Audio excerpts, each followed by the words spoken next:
Gestion de la transition en Guinée. Le nouveau PM décline donc ses ambitions. Ce premier sujet à brosser avec vous et l'autre sujet, cadeau aux élus et ministres. Quelles sont les règles? Vous pouvez naturellement faire la radio et de la télé avec nous, comme je le dis tous les matins. Si ces deux sujets vous chantent naturellement, vous avez le live Facebook. Vous nous écrivez donc là-dessus. Et puis derrière, nous serons là et nous allons essayer de lire vos quelques messages. C'est ça les inconvénients de ne pas être tranquille. Si vous Pierre, je vais prendre l'antenne avec toi en attendant autour donc de ce premier sujet. Le ministre Bahouri, nommé le 27 février dernier, a fait son véritable grand oral hier. J'ai envie de dire son véritable grand oral. C'était donc à l'occasion de la cérémonie d'ouverture de la 3e édition du GIF, Guinée Investment Forum, qui s'est donc tenu au chapiteau hier, au chapiteau du Palais du Peuple. Et à l'occasion, le nouveau Premier ministre a décliné ses ambitions d'avoir une croissance à 2 chiffres. Ils ont fait donc ses priorités, surtout à court terme, en attendant que ne soit donc déroulée la politique générale du gouvernement. On est en droit de dire que le Premier ministre est quand même très ambitieux.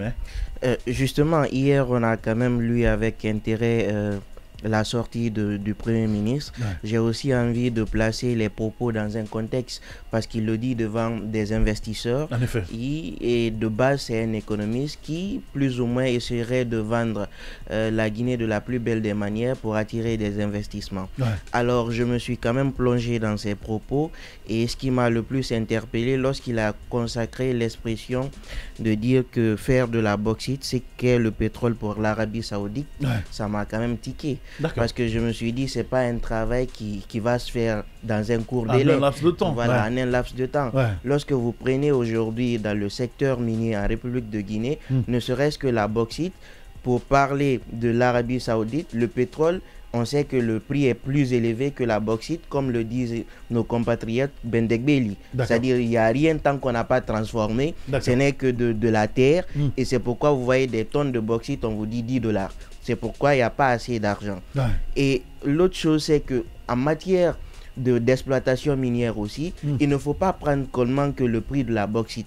Dans les autres pays, par exemple, vous avez l'Arabie Saoudite qui est quand même dans l'OPEP. Il y a les pays exportateurs de pétrole qui fixent quand même le prix de ces produits-là et qui permettent le fait d'uniformiser le prix, ça fait que vous êtes plus imposant sur le marché mondial. D'accord. Alors que nous, par exemple, la Guinée, l'Australie et les autres pays exportateurs de bauxite n'ont pas pu mettre en place une association comme ça pour pouvoir imposer le prix de la bauxite au monde entier. D'accord. Par le passé, ils ont essayé, mais ça a échoué.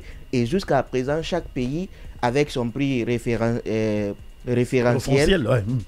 C'est des calculs aussi parce que ce n'est pas un prix fixe, c'est des calculs qui rentrent en jeu pour pouvoir le fixer. Donc je me dis que le Premier ministre, dans ce propos-là, a dit des choses intéressantes, mais sauf qu'on ne peut pas le faire durant cette transition. Voilà. Et ça nous prouve aussi, ça nous laisse dire que lui également est en train de suivre directement la vision du CNRD lorsqu'on disait que dans ses premiers propos il parle de président de la République, après de la transition, après on revient président de la République, après on dit non, la bauxite on va envoyer faire de la bauxite comme le pétrole pour les autres pays exportateurs de pétrole. Je pense que là il y a glissement. Après il met aussi un accent sur l'énergie et les infrastructures. En effet. Aujourd'hui on sait qu'en termes d'énergie, jusqu'à présent la Guinée a un sérieux problème. On a quand même des sources d'énergie, des sources renouvelables et des sources non renouvelables, mais à nous de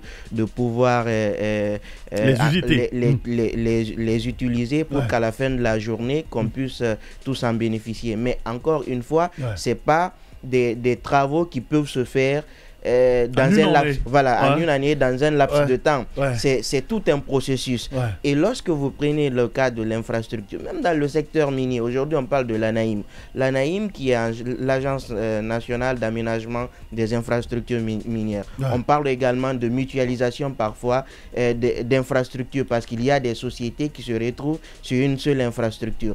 Aujourd'hui, pour parler du développement de la Guinée, je pense qu'en parlant d'infrastructures, c'est des projets à long terme. Donc, en parlant ainsi aux investisseurs, on va investir dans un délai raisonnable pour avoir retour sur investissement après. Mais nous, aujourd'hui, Est-ce que justement ces investisseurs peuvent en être rassurés? Est-ce qu'ils peuvent avoir le courage de mettre là leur argent là dedans? Ils savent qu'on est en transition et normalement ça doit se terminer. Non, justement, à ce niveau, je pense qu'il n'y a pas trop de soucis. C'est des contrats qui sont signés, des conventions. Et ça fait qu'on insère parfois des clauses de non...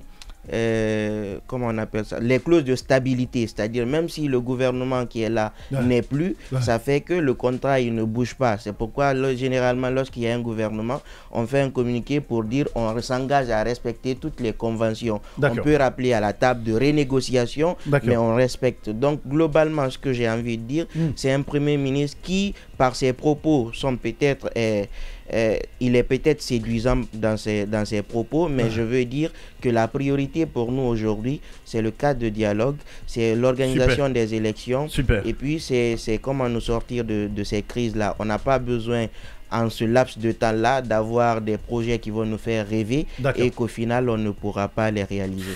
Procureur